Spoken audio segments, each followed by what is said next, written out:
అధిక బరువు అనేక సమస్యలకు కారణం. సాహితీ యోగా ఆన్లైన్ క్లాసులో జాయిన్ అవ్వండి. 1984లో మంగళగిరి పట్టణంలో 30 పడకల హాస్పిటల్ కానివ్వండి, ఈ ప్రాంగణంలో ప్రత్యేకంగా క్యాన్సర్ ట్రీట్మెంట్ కోసం ఆనాడు విశ్వవిఖ్యాత నట సార్వభౌమ శ్రీ నందమూరి తారక రామారావు గారు శంకుస్థాపన వేస్తాం జరిగింది. అంటే కరెక్ట్గా 4 దశాబ్దాల క్రితం ఆయన శంకుస్థాపన వేస్తాం జరిగింది. దాంట్లో భాగంగా మంగళగిరిలో ఉన్న హాస్పిటల్ కూడా పూర్తయింది. అనేక లక్షలాది మంది ట్రీట్మెంట్ కూడా తీసుకుంటాం జరిగింది. నేను ఎప్పుడైతే మంగళగిరి అభ్యర్థిగా వచ్చానో ప్రజలందరూ పదే పదే నన్ను ఒక విషయం కోరారు. ఈ 30 పడకల హాస్పిటల్ని ఏకంగా 100 పడకల హాస్పిటల్ చేయాలని వాళ్ళు కోరటం జరిగింది. ప్రత్యేకంగా వేదికమైన ఉన్న ఏదైతే హాస్పిటల్ కోసం పోరాడి సాధించుకున్న కమిటీ సభ్యులు కూడా నన్ను కలిసి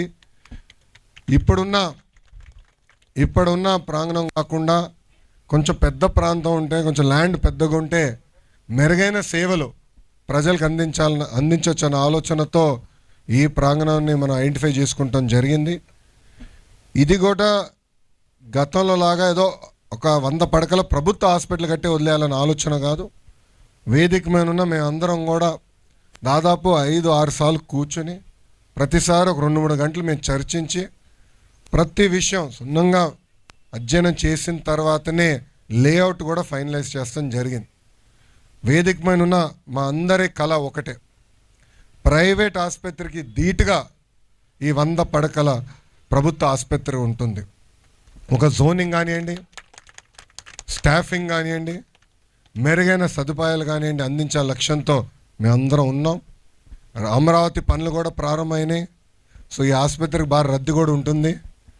ఎందుకంటే వస్తూ ఉంటారు, ట్రీట్మెంట్ పొందుతూ ఉంటారు. ఇక్కడ ఆర్థో కానివ్వండి, డయాలసిస్ సెంటర్ కానివ్వండి, మన నియోనేటల్ కేర్ కానివ్వండి, అన్నీ కూడా ఇక్కడ అందిస్తాం జరుగుతుంది.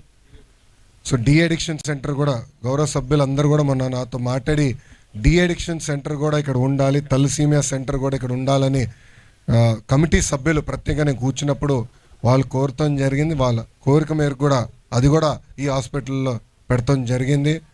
వాస్తవంగా కూటమి ప్రభుత్వం ఏర్పడిన తర్వాత గౌరవ ముఖ్యమంత్రి శ్రీ నారా చంద్రబాబు నాయుడు గారు ప్రతి నియోజకవర్గాల్లో 100 పడకల ప్రభుత్వ ఆసుపత్రి కట్టాలి అని ఒక నిర్ణయం తీసుకుంటాం జరిగింది. దాంట్లో భాగంగా 2వ క్యాబినెట్ మీటింగ్లో మంగళగిరి కోసం ఈ హాస్పిటల్ కూడా కేటాయిస్తాం జరిగింది. నేను అనేక సార్లు చెప్పా ప్రజలందరికీ, ఒక నిర్ణయం జీవితం మార్చుతుంది. నా జీవితంలో తీసుకున్న ఆ నిర్ణయం మంగళగిరిలో పోటీ చేస్తాం. 5,300 ఓట్ల మెజారిటీతో 2019లో ఓడిపోయాను. ఆ రోజు నుంచి ఒక పట్టుదల కసితో నేను పనిచేసి ప్రజలకి దగ్గరయ్యాను. ప్రజలందరూ నేను ఒకటే కోరాను, నేను ఏ మెజారిటీ అయితే ఓడిపోయానో దాని పక్కన ఒక 0 పెట్టి నన్ను గెలిపించండి. మీరు ఎంత ఎక్కువ మెజారిటీ ఇస్తే అంత కొండంత బలం నాకు అందుతుందని ఆనాడే నేను ప్రజల్ని కోరటం జరిగింది. ఆంధ్ర రాష్ట్ర చరిత్రలో ఎప్పుడు రాని విధంగా 91,000 మెజారిటీతో నన్ను గెలిపించి శాసనసభకి మంగళగిరి ప్రజలు నన్ను పంపించారు. గౌరవ మంత్రివర్యులు దుర్గేష్ గారు ఇక్కడనే ఉన్నారు. గురువు గారు కూడా తెలుసు, క్యాబినెట్లో ఎప్పుడు మంగళగిరి చర్చ వస్తే డిస్కషనే ఉండదు. ఎందుకంటే నిజంగానే మంత్రివర్యులు మిగతా మంత్రులు కూడా మంగళగిరి అంటే దాని గురించి చర్చ అవసరమా, శాంక్షన్ చేయండి అని వాళ్ళు కూడా ఏకపక్షంగా నన్ను సపోర్ట్ చేసినందుకు హృదయపూర్వక ధన్యవాదాలు తెలుపుకుంటున్నాను.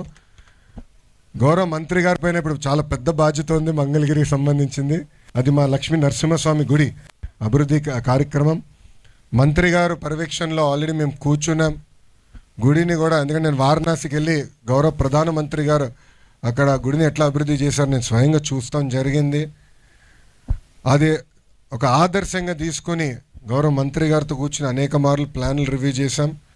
త్వరలో ఆ కార్యక్రమం కూడా ప్రారంభించబోతున్నాం. ఇట్లా ఎన్నికల ముందల మంగళగిరి ప్రజలకి నేను ఇచ్చిన హామీలు ఒక పద్ధతి ప్రకారం నిలబెట్టుకుంటా ముందరికెళ్తున్నా.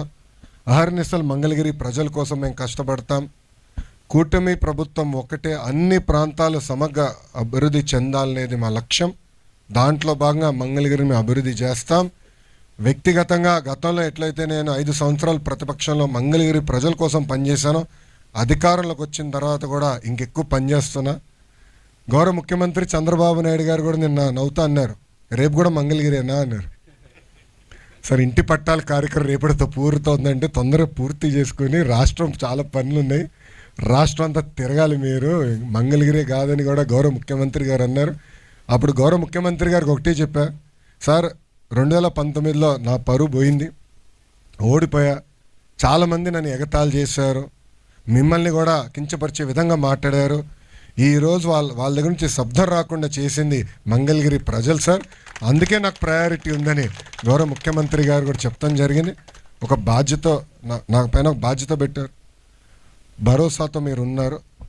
మీకు ఆనాడు నేను రచ్చబండ కార్యక్రమానికి వచ్చినప్పుడు ఇచ్చిన హామీలన్నీ నిలబెట్టుకుపోతున్నా.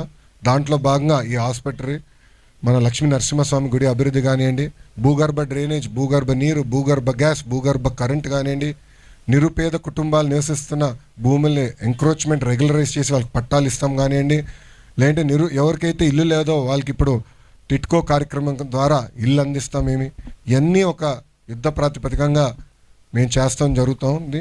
నా లక్ష్యం ఒకటే, అన్ని రంగాల్లో మంగళగిరి నంబర్ 1 ఉండాలి. దాంట్లో భాగంగా ప్రజలు కూడా, మీ పైన కూడా బాధ్యత ఉంది. ప్రభుత్వం చేపడుతున్న కార్యక్రమాలకి మీరు సహకరించాలి. ఒక ఉదాహరణ, గౌరవ ముఖ్యమంత్రి గారు స్వచ్ఛత మనం చేయాలి, శుభ్రంగా ఉండాలి, ప్రాంగణమే కాదు మన ఆలోచనలు కూడా శుభ్రంగా ఉండాలని పదే పదే గౌరవ ముఖ్యమంత్రి గారు చెప్తున్నారు. 2 నెలలు నేను పట్టించుకోవాలా, 3వ నెల నాకు సిగ్గేసింది. 75 సంవత్సరాల వయసు కలిగిన ముఖ్యమంత్రి గారేమో స్వచ్ఛతాన్ని తిరుగుతున్నారు, మనం చేయకపోతే ఎట్లా అని నేను రోడెక్కా, అందరితో మాట్లాడా. ఈరోజు మంగళగిరి ప్రజలందరూ ఆలోచించాలి, ఎప్పుడు జరిగిన విధంగా స్వచ్ఛతా కార్యక్రమం మంగళగిరిలో జరుగుతుంది. కమిషనర్ గారి ఆధ్వర్యంలో సుమారుగా 1000 టన్నులు, 10 కాదు 100 కాదు 1000 టన్నులు చెత్త బయటపడింది.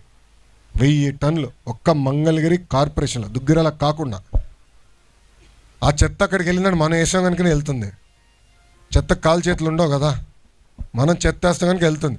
సో స్వచ్ఛతలో కూడా మనం నంబర్ 1 ఉండాలంటే ప్రజలందరి సహకారం కావాలి. ఈరోజు మా పారిశుద్ధ కార్మికులు కూడా బాగా కష్టపడుతున్నారు, మీ ఇంటికి వస్తున్నారు, ప్రతిరోజు చెత్త ఎత్తున్నారు. మీకు ఏమైనా చెత్త ఉంటే మీ ఇంటి దగ్గర పెట్టండి, పొద్దునొచ్చి మా వాళ్ళు ఎత్తుతారు. కరెక్ట్గా 1 సంవత్సరం టైం ఇస్తున్నా, మనలో కూడా మార్పు రావాలి. సంవత్సరం అయిన తర్వాత నేనే కర్ర పట్టుకుని ఊరంతా తిరుగుతా, ఎవరిని ఇంటి ముందర చెత్త ఉందంటే ఇంట్లోకి వెళ్ళి వాళ్ళని బయటికి తీసుకొచ్చి వాళ్ళతో నేను కూడా చెత్త ఎత్తా. నాకేం ఎలాంటి నామోషి లేదు, మొహమాట లేదు.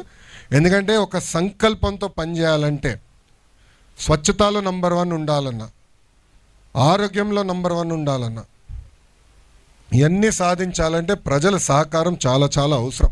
సుమన్ టీవీలో మీ పర్సనల్ అండ్ బిజినెస్ ప్రమోషన్స్ కోసం కింది నెంబర్కి కాంటాక్ట్ చేయండి.